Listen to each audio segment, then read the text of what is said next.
नमस्कार दोस्तों, 9 नवंबर 2020 के daily current affairs burning news discussion में आपका स्वागत है। आज की जो भी इंपॉर्टेंट न्यूज़ है वो मैं आपको बताऊंगा। आगे बढ़ने से पहले वीडियो पे लाइक का बटन, चैनल को सब्सक्राइब जरूर कर लीजिए, वीडियो को शेयर कर दीजिए। इस लेक्चर की पीडीएफ के लिए टेलीग्राम ग्रुप ज्वाइन कर लीजिए। पहली news, Joe Biden pledges to unite America. कुछ ऐसा मैंने कल भी डिस्कस किया था कि जो बाइडेन ने बोला है कि अब चूंकि अमेरिका ने मुझे एक कन्विंसिंग मेजॉरिटी के साथ जिताया है, तो अब पुराने के हार्श रिटोरिक को छोड़ के सामने बैठ के एक दूसरे को समझ के चीज़ों को सॉल्व करने की टैक्टिक्स हम अपनाएंगे। और अच्छी अच्छी बातें यहाँ पे बोल रहे हैं डेमोक्रेटिक जो बाइडेन। कहीं ना कहीं डोनाल्ड ट्रंप से जो अपनी डिफीट है वो पच नहीं रही है, तो वो मान ही नहीं रहे हैं कि वो हारे हैं, तो वो वही बोलेंगे कि इलेक्शन फ्रॉड हुआ है, ये हुआ है, वो हुआ है। स्टेट ऑफ पेंसिल्वानिया ने सब कुछ डिसाइड कर दिया। ये जो स्टेट ऑफ पेंसिल्वानिया था, अगर यहाँ पे डोनाल्ड ट्रंप जीत जाते तो शायद कुछ उनके चांसेस बनते थे कि वो जो बाइडेन को टक्कर दे पाते। उसके बाद भी जो बाइडेन कन्विंसिंगली हारते, ऐसा जरूरी नहीं है। बट पेंसिल्वानिया जीतने के बाद जो बाइडेन पूरी तरीके से प्रेसिडेंशियल रेस को जीत चुके हैं। आगे बात करते हैं, AG stands firms in plea against Jagan Mohan Reddy. मैंने आपको पहले ही बताया था कि जगन मोहन रेड्डी ने एक लेटर लिखा था chief justice of India Sharad Bobde जी के नाम, और उसमें उन्होंने एनवी रमन्ना, जो कि सेकंड इन सीनियरिटी हैं बोबड़े साहब के बाद सुप्रीम कोर्ट के जजेस में, उनके खिलाफ और आंध्र प्रदेश की जुडिशरी के खिलाफ बहुत सारे एलिगेशंस लगाए थे। उस वीडियो को मैंने अलग से बना रखा है, जगन मोहन मेरे नाम के साथ सर्च मार दीजिए, आपको वीडियो मिल जाएगी, आपको पूरा केस पता चल जाएगा। अगर आपको नहीं पता है, वीडियो देख रखिए तो वेल एंड ओके। तो यहाँ पे अटॉर्नी जनरल के वेणुगोपाल ये कैसे प्ले में आ रहे हैं। जैसे कि फॉर एग्जांपल दोस्तों, मान लीजिए कि किसी पब्लिक के मेंबर को लगता है कि भाई जुडिशरी का कंटेम्प्ट हुआ है, तो उस केस में वो पब्लिक का मेंबर कंटेम्प्ट प्रोसीडिंग्स को लेके आ सकता है। मिस्टर उपाध्याय ने, एक सिटीजन है मिस्टर उपाध्याय ने पहले भी के वेणुगोपाल जी को एक लेटर लिखा, और के वेणुगोपाल जी के लेटर के लिख के मिस्टर उपाध्याय ने बोला कि ये जो मिस्टर जगन मोहन रेड्डी है, इनके खिलाफ इतनी सारी क्रिमिनल प्रोसीडिंग्स पेंडिंग है, और ये ओपनली जुडिशरी के चीफ जस्टिस और आंध्र प्रदेश जुडिशरी के खिलाफ चीजें लिख रहे हैं, तो कहीं ना कहीं इससे जुडिशरी की जो इमेज है वो लोगों की नजरों में नीचे हो रही है। तो ये जो पर्सन है जगन मोहन रेड्डी, इसके अगेंस्ट आप एक्शन लीजिए, कंटेम्प्ट प्रोसीडिंग करिए। मिस्टर के वेणुगोपाल ने उस समय पे ये बोला कि देखिए, आपने जो कंटेम्प्ट प्रोसीडिंग की रिक्वेस्ट की है मेरे से, इस रिक्वेस्ट को मैंने चीफ जस्टिस ऑफ इंडिया तक पहुंचा चुका हूं। मैं अपनी कंसेंट नहीं देता हूं आपका कंटेम्प्ट प्रोसीडिंग्स को शुरुआत करने के लिए। देखिए, अब आप बोलोगे क्या अटॉर्नी जनरल की कंसेंट की जरूरत है? बिल्कुल जरूरत नहीं है दोस्तों। लेकिन मान लीजिए पब्लिक की तरफ से कोई चीज जुडिशरी के पास जा रही है, तो उसमें जो अटॉर्नी जनरल ऑफ इंडिया है, जो गवर्नमेंट ऑफ इंडिया के फर्स्ट लॉ ऑफिसर है, उनका रोल आ जाता है। Attorney general of India contempt की प्रोसीडिंग्स के केसेस में एक इनफॉर्मल, आप कह लीजिए फॉर्मल एसेंट देते हैं कि हाँ भाई, इस पर्सन ने कंटेम्प्ट किया है, इसके खिलाफ आप प्रोसीडिंग्स चालू करो। अभी ऐसा नहीं है कि अटॉर्नी जनरल जब अपनी कंसेंट देगा कंटेम्प्ट प्रोसीडिंग्स के लिए तभी कंटेम्प्ट प्रोसीडिंग शुरू की जाएंगी, ऐसा बिल्कुल नहीं है। कंटेम्प्ट सो मोटो भी शुरू किया जाता है। क्या बोल रहे हैं अटॉर्नी जनरल के वेणुगोपाल? क्या बोल रहे हैं, देखिए, the very crux of the alleged contempt lies in the content of the letter written by YS Jagan Mohan Reddy to Chief Justice of India, and thus it is open to Supreme Court to take up the matter of the contempt suo motu as provided by the Contempts of Court Acts and the rules made thereunder। तो यहाँ पे mister Upadhyay को के वेणुगोपाल, जो हमारे attorney general है, वो भी बोल रहे हैं कि देखिए, आपने मेरे को बोला कि कंटेम्प्ट प्रोसीडिंग शुरू करी जाए, मैं अपना एसेंट नहीं देता हूं उस कंटेम्प्ट प्रोसीडिंग के लिए, लेकिन ये जो कंटेम्प्ट ऑफ कोर्ट एक्ट है, इसके अंदर सुप्रीम कोर्ट के पास ये ताकत है कि वो स्यू मोटो नोटिस ले सकते हैं और कंटेम्प्ट प्रोसीडिंग्स इनिशिएट कर सकते हैं। किसके अगेंस्ट में? जगन मोहन रेड्डी जी के अगेंस्ट में। तो सब चीजें सुप्रीम कोर्ट को पता है। अगर सुप्रीम कोर्ट को कंटेम्प्ट इशू करना होगा तो वो कर लेंगे, मैं अपनी एसेंट नहीं दूंगा। तो पहले भी एसेंट देने से मना कर दिया था कंटेम्प्ट प्रोसीडिंग शुरू करने के अगेंस्ट, तो फिर से यहाँ पे अटॉर्नी जनरल के वेणुगोपाल ने बोला कि मैं खुद से अपनी एसेंट नहीं दूंगा, लेकिन मैंने आपके इस रिक्वेस्ट को चीफ जस्टिस ऑफ इंडिया के पास फॉरवर्ड कर दिया है। Chief justice of India, supreme court के जजेस अगर कंटेम्प्ट ऑफ कोर्ट एक्ट के अंदर स्यू मोटो, मतलब अपने आप से इस कंटेम्प्ट प्रोसीडिंग को शुरू करना चाहते हैं जगन मोहन जी के अगेंस्ट, वो कर सकते हैं। उसके बाद अटॉर्नी जनरल ने यह भी लिखा है that contempt was a matter between the court and the contemnor, no person as a right can insist upon the initiation of contempt proceeding. ये किसको बोला जा रहा है? उपाध्याय जी को। उपाध्याय जी को हमारे अटॉर्नी जनरल के वेणुगोपाल सर बोल रहे हैं कि देखिए, कंटेम्प्ट प्रोसीडिंग शुरू करनी है या नहीं करनी है, ये दो लोगों का मैटर है। एक तरफ है जुडिशरी जिसका कंटेम्प्ट हुआ है, और दूसरी तरफ वो पर्सन जिसने कंटेम्प्ट किया है, जिसको बोला जा रहा है कंटेम्नर। तो ये दो के बीच का मैटर है। तो जुडिशरी चाहे तो कंटेम्प्ट की प्रोसीडिंग को शुरू करे, चाहे ना करे। यानी मिस्टर उपाध्याय जो बार बार रिक्वेस्ट कर रहे हैं कि कंटेम्प्ट प्रोसीडिंग शुरू की जाए, आप as a matter of right contempt की प्रोसीडिंग जगन मोहन रेड्डी के अगेंस्ट शुरू नहीं कर सकते। जुडिशरी के अगेंस्ट कंटेम्प्ट हुआ है तो अगर जुडिशरी को लगेगा कंटेम्प्ट हुआ है तो वो प्रोसीडिंग शुरू करेंगे। अभी प्रशांत भूषण के केस में कंटेम्प्ट को लेकर सुप्रीम कोर्ट की इतनी बुराई हुई है कि मुश्किल ही है कि वो कोई कंटेम्प्ट प्रोसीडिंग शुरू करें। जनरल स्टडीज पेपर 2 में ये चीज आपको काम आएगी। तीसरी न्यूज, 3 नवंबर को था उत्तराखंड डे। हर साल 3 नवंबर बोल रहा हूं, 9 नवंबर को, I am really sorry friends, 9 नवंबर को था उत्तराखंड डे।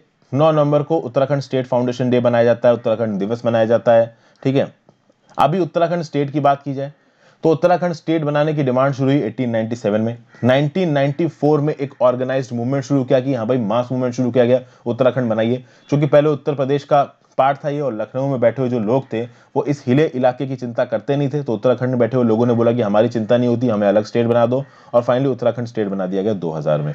शुरुआत में इसको उत्तरांचल बोला जाता था, बाद में इसका नाम 2007 में उत्तराखंड रख दिया गया। इसको देवभूमि बोला जाता है, लैंड ऑफ गॉड्स। इसकी कैपिटल है देहरादून। हाई कोर्ट कहाँ है इस स्टेट का? नैनीताल में। तो नैनीताल जब आप घूमने जाओगे ना तो वहां पे घूमते घूमते आपको थोड़ा ही माल रोड में आगे जाके लेफ्ट मुड़ते ही आपको वहां का हाई कोर्ट मिल जाएगा। बात की जाए तो उत्तराखंड में कौन से नेशनल पार्क्स और सेंचुरीज आती हैं, तो Nanda Devi Biosphere Reserve, Govind National Park, Corbett National Park, Rajaji National Park, Gangotri National Park, Govind Wildlife Sanctuary, Kedarnath Wildlife Sanctuary, Assam Wildlife Sanctuary और बिनसर वाइल्ड लाइफ सेंचुरी। फिर एक और न्यूज निकल के आ रही है, प्रधानमंत्री मोदी जी ने कहा कि जो मिनिस्ट्री ऑफ शिपिंग है इसका नाम हम बदलेंगे, और नाम बदल के क्या कर देंगे? Ministry of posts, shipping and waterways. क्यों? क्योंकि देखिए मिनिस्ट्री ऑफ शिपिंग से क्लियर कट काम नहीं पता चल रहा था। मिनिस्ट्री ऑफ पोर्ट से ये पता चल जाएगा कि पोर्ट का सारा काम ये मिनिस्ट्री देखती है। मिनिस्ट्री ऑफ वाटरवे से पता चल जाएगा कि जितने भी प्रकार के वाटरवे है इसको बनाने का भी काम किसका है? Ministry of port, shipping and waterways का। ये सब बोला क्या गया? रो पैक्स फेरी सर्विसेज को इनॉग्रेट किया गया हजीरा इन सूरत के बीच में और घोघा इन भावनगर के बीच में। एक बार देख लेते हैं यहाँ पे आपको दिख रहा है हजीरा इन सूरत और घोघा इन भावनगर। ये जो घोघा है ये सौराष्ट्र इलाके में आता है और हजीरा सूरत में है। तो इस पॉइंट को इस पॉइंट से जोड़ना, पहले अगर लैंड से जाना है तो पूरा ऐसे डिस्टेंस ट्रेवल करके ऐसे जाना पड़ेगा आपको, और ट्रेन से भी रास्ता लंबा हो जाता था। तो लैंड से रास्ता होता था 370 किलोमीटर, 10 से 12 घंटे लगते थे। रेल से रास्ता होता था 527 किलोमीटर, 9 घंटे लगते थे। लेकिन अब सीधे 90 किलोमीटर की जर्नी, ठीक है ना, आप कितने देर में पहुंच जाओगे? 4 घंटों में पहुंच जाओगे। तो जो 10 से 12 घंटे का सफर था रोड से, अब वो सिर्फ 4 घंटे का सफर हो गया है।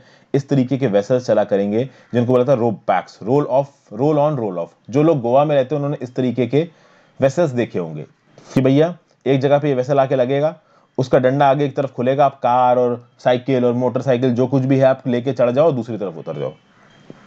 तो ये रोल ऑन रोल ऑफ चीज शुरू की गई है हजीरा इन सूरत और घोघा इन भावनगर। भावनगर कहां पड़ता है? सौराष्ट्र में पड़ता है। ठीक है, तो ये है। अभी मोदी साहब ने बोला है कि आत्मनिर्भर भारत, सेल्फ रिलायंट इंडिया के अंदर हमने एक बहुत बड़ा काम कर दिया और अच्छी अच्छी बातें, ब्लू इकोनॉमी बूस्ट होगी। हाँ, एक चीज दोस्तों ये है, देखिए वाटर ट्रांसपोर्ट हमेशा सस्ता होता है और एनवायरमेंट फ्रेंडली होता है। अगर आप बात करो 3 तरीके के ट्रांसपोर्ट्स की, रोड को रेल से कंपेयर करो और सी से कंपेयर करो। जो सी ट्रांसपोर्ट होता है, जो वाटर ट्रांसपोर्ट होता है टू बी प्रिसाइज, वो सबसे कम एक्सपेंसिव होता है, सबसे सस्ता होता है। उसके बाद सस्ते में आता है रेल।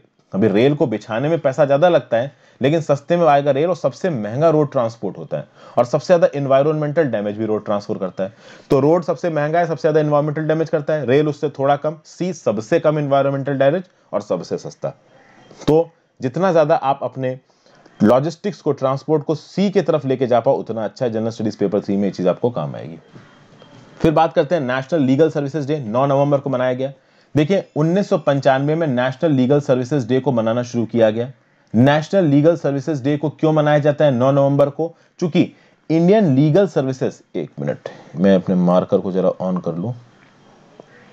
हाँ जी, ये जो Indian legal services authorities act है 1987 का, ये फोर्स में आया था 9 नवंबर 1995 को, इसलिए 9 नवंबर को मनाया जाता है नेशनल लीगल सर्विसेज डे। इस डे को स्टार्ट किसने किया था मनाना? सुप्रीम कोर्ट ने 1995 में। क्या किया जाता है इस डे के दिन? देखिए ये जो नेशनल लीगल सर्विसेज डे है, इसका काम ये है कि जो वीकर सेक्शंस है हमारी सोसाइटी में, उनको अलग अलग प्रोविजंस बताए जाएं। किसके?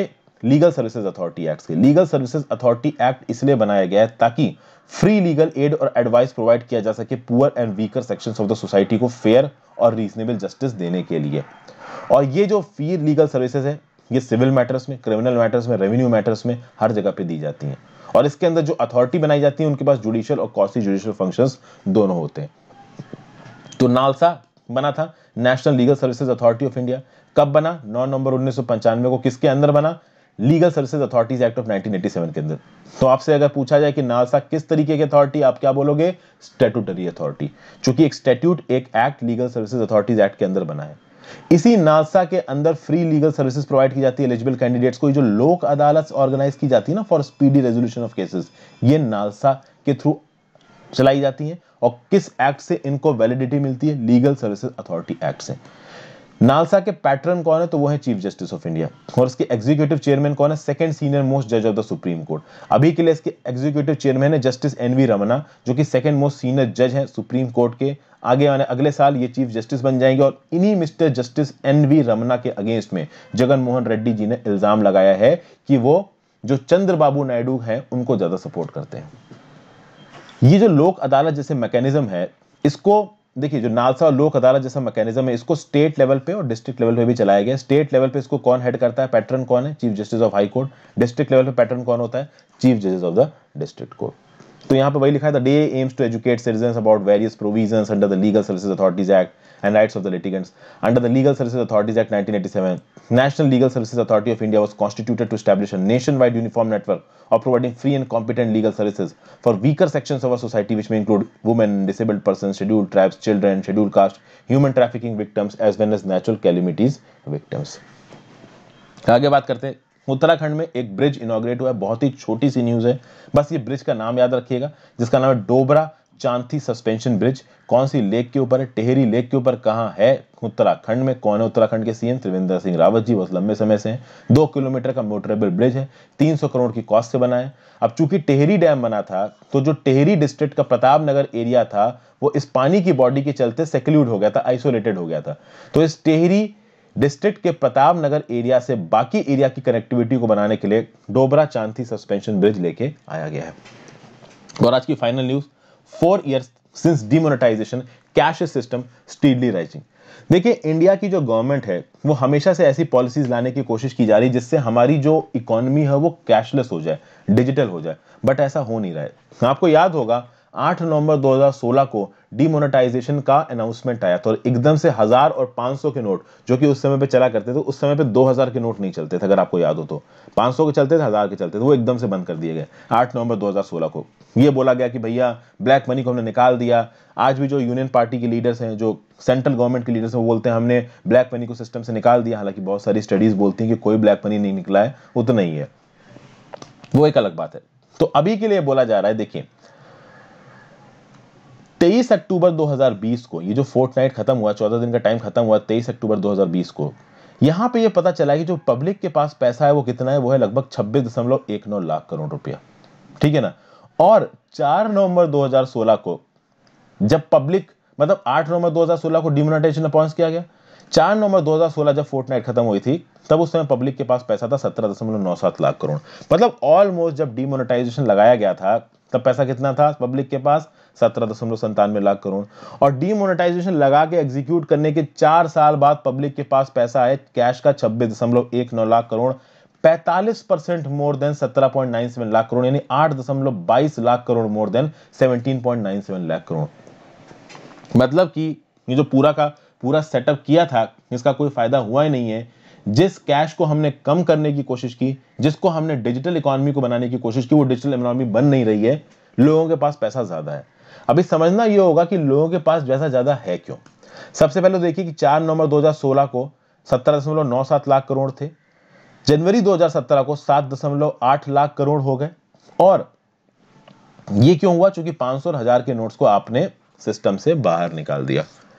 बात यह है दोस्तों, जब कोरोना का लॉकडाउन लगा ना, कोरोना के लॉकडाउन के बाद सबको ये लगा कि यार पैसे कहां से आएंगे, पैसे कहां से आएंगे, हम तो घर में बंद हो गए, हमको सामान खरीदने के लिए पैसे चाहिए। तो एक होड़ सी लग गई, लोग बैंक भागने लगे, एटीएम भागने लगे, एटीएम के सामने लाइन लग गई, सब पैसा निकाल के अपने पास स्टोर करना चाहते थे, सब अपने पास कैश एलिमेंट रखना चाहते थे, क्योंकि उनको ऐसा लग रहा था कि लॉकडाउन लग जाएगा तो बैंक वगैरह बंद हो जाएंगे। हालांकि बैंक बंद हुए नहीं है, ठीक है, बट बैंक बंद हो जाएंगे, कहीं ना कहीं बैंकों में काम बंद हो गया। बैंकों में जो कैशियर्स बैठते थे उन्होंने कैश को एक्सेप्ट करने से मना कर दिया कोरोना के चलते। तो लोगों ने भाग भाग के बहुत सारा पैसा निकाल के अपने पास रख लिया और अब ये देखने को मिला है, और उसके चलते पैसा बढ़ गया है। 3 जनवरी 2020 का डाटा देखिए तो लोगों के पास कैश था 21.79 लाख करोड़। अभी के लिए 23 अक्टूबर 2020 के एंड पे लोगों के पास कैश है 26.19 लाख करोड़ का। अभी बात की जाए कि ये जो करेंसी है पब्लिक के पास, इसको कैसे कैलकुलेट करता है आरबीआई। तो जो टोटल करेंसी इन सर्कुलेशन है ना आरबीआई के पास, इसमें से जो कैश है बैंक के पास, इसको आप माइनस कर दो तो पता चल जाएगा करेंसी विद पब्लिक। यानी पब्लिक के पास कितना हार्ड कैश है, इसको टोटल करेंसी इन सर्कुलेशन में से जब आप कैश विद बैंक्स को डिडक्ट करेंगे तो कैश विद पब्लिक निकल के आ जाएगा। टोटल करेंसी इन सर्कुलेशन मैंने पहले की इकोनॉमी की वीडियो में समझाया, आगे भी समझाऊंगा, ये अपने आप में एक इंपॉर्टेंट टॉपिक है। तो ये थी आज की इंपॉर्टेंट न्यूज। आई होप आपको कुछ सीखने को मिला होगा। Thank you for watching, good bye.